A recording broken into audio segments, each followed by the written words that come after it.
जो next method है transportation problem के लिए वो है ये कि लिस्ट कॉस्ट मेथड और मैट्रिक्स मिनिमम मेथड। तो इसका जो वर्किंग प्रोसीजर है वो हम देख लेते हैं। This method takes into accounts the minimum unit cost and therefore reduce the computation as well as the amount of time necessary to arrive at the optimal solution. The following steps are involved in this method. Step number 4 is determine the smallest cost among all the rows or column of transportation table.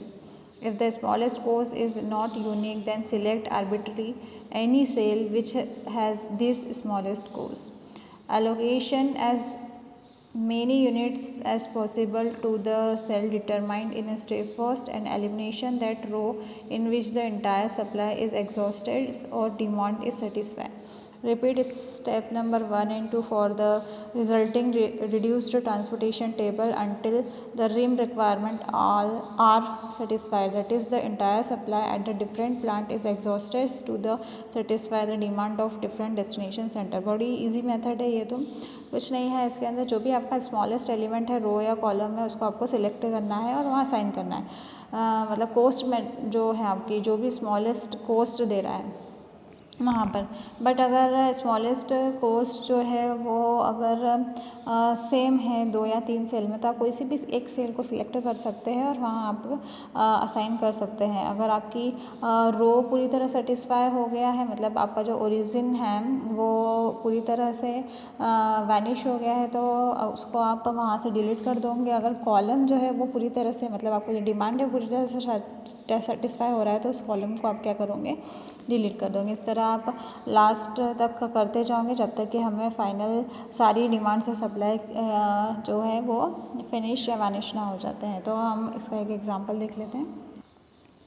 तो एक इसका example है, obtain the initial feasible solution to the following transportation problem using the least cost method और matrix minima method. ये आपको एक transportation table given है जहाँ पर कि 3 प्लांट्स है 1 2 3। प्लांट 1 पे जो अवेलेबल है क्वांटिटी वो 6 है, 2 पे 8 है, 3 पे 10 है। और डिस्ट्रीब्यूशन सेंटर या डेस्टिनेशन जो है 1 2 3 4 4 डेस्टिनेशन सेंटर है। और फर्स्ट की जो डिमांड है वो 4 है, सेकंड की डिमांड 6 है, थर्ड की डिमांड 8 है और फोर्थ की डिमांड जो है वो 6 है। अब हमें सबसे पहले ये चेक करना होता है क्या टोटल नंबर ऑफ़ डिमांड और टोटल नंबर ऑफ़ सप्लाई जो है वो इक्वल है या नहीं। तो हम ऐड करके देख लेते हैं। यहाँ पर 6 + 8 + 10 is equal to 24, 4 + 6 + 8 + 6 is equal to 24। That means कि समेशन ऑफ AI मतलब कि total number of supply is equal to summation of BI मतलब कि total number of demand. This exist a feasible solution to the transportation problem. The steps involve in this methods are.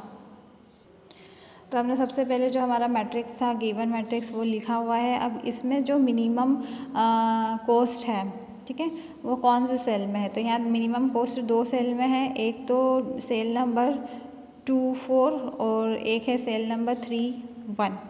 Okay, तो हमने किसी भी दोनों में से एक सेल को सिलेक्ट कर लिया। तो मैंने सेल नंबर 3 1 को सिलेक्ट किया है। अब 3 1 को सिलेक्ट किया है, दैट मीन्स कि जो 1 दैट मीन्स कि जो डेस्टिनेशन 1 है वहाँ पर या जो डिस्ट्रीब्यूशन सेंटर 1 है वहाँ पर आपको 4 आइटम्स की डिमांड्स हैं और जो प्लांट नंबर 3 है उसके पास अवेलेबल 10 है। तो आप इन दोनों में से मिनिमम वैल्यू को यहाँ असाइन करोगे। तो मैंने यहाँ 4 असाइन किया। तो यहाँ अब आपके पास कितना बचेगा, डिमांड तो पूरी सेटिस्फाई हो गया, लेकिन प्लांट नंबर 3 पर अभी भी कुछ ना कुछ क्वांटिटी बच रही है और वो क्वांटिटी होगी 10 - 4 दैट मीन्स की 6। और ये जो आपकी 1 जो डिस्ट्रीब्यूशन सेंटर है वो पूरी तरह सेटिस्फाई हो चुका है, तो इसको आप करोगे कैंसिल। अब बचा हुआ जो टेबल है उसको आप फिर से बनाओगे इस तरह से। हमने कॉलम जो 1 है उसको हटा दिया है और बचा हुआ लिख लिया है। यहाँ जो 10 में से 4 माइनस किया था 6 वो भी यहाँ लिख लिया है। अब मिनिमम जो कॉस्ट है वो कौन से सेल पे है, सेल नंबर 2 4 सेल पे हमारे पास मिनिमम कॉस्ट अवेलेबल है, तो हम यहाँ पर असाइन करेंगे। तो अब जो डेस्टिनेशन 4 है उस पर 6 क्वांटिटी की डिमांड है और जो सप्लाई है जो प्लांट नंबर 2 वो कितना कर सकता है 8। तो हमें इन दोनों में से मिनिमम वैल्यू लेनी होती है, तो हम यहाँ पर 6 लेंगे। तो यहाँ अब जो है डिमांड वो पूरी तरह सेटिस्फाई हो चुका है, लेकिन प्लांट नंबर जो 2 है उसमें अभी कुछ ना कुछ बाकी होगा और वो क्वांटिटी होगी 8 - 6 दैट मीन्स की 2। ओके, और हमारा जो है कॉलम नंबर 4 या जो डेस्टिनेशन नंबर 4 है वो पूरी तरह सेटिस्फाई हो चुका है उसकी डिमांड, तो ये हम कैंसिल कर देंगे।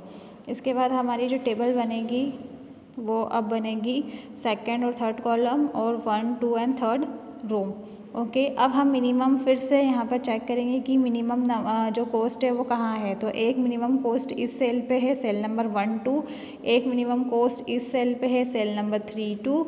और एक मिनिमम कॉस्ट इस पे है, सेल नंबर 3, 3। और इस पे भी 2 है, मिनिमम कॉस्ट तो सेल नंबर 2, 3।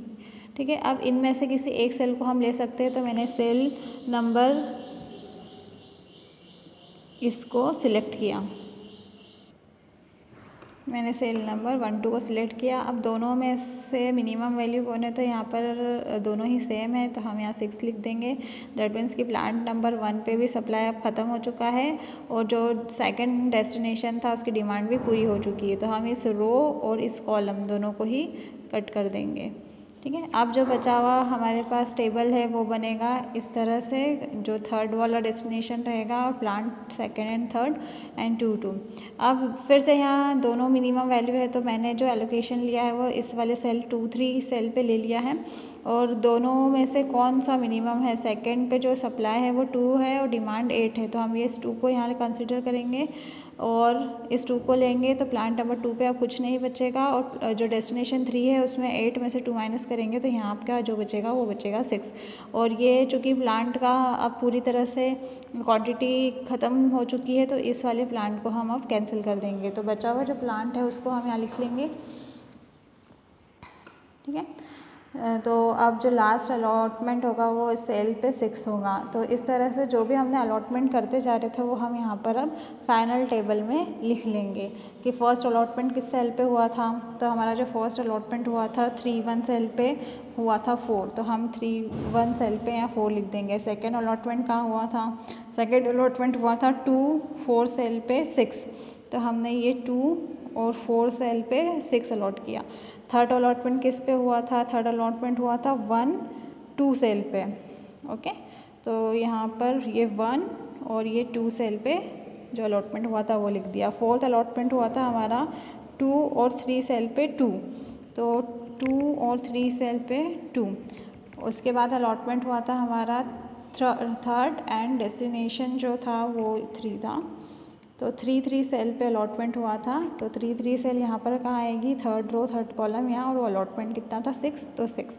तो इस तरह से हमने पूरे अलॉटमेंट लिख दिया। अब टोटल कॉस्ट जो निकालना है ट्रांसपोर्टेशन की, तो वो कैसे निकलेगा, इस 2 का मल्टीप्लाई 6 से प्लस इस 2 का मल्टीप्लाई 2 से प्लस इस 0 का मल्टीप्लाई 6 से प्लस इस 0 का मल्टीप्लाई 4 से प्लस इस 2 का मल्टीप्लाई 6 से।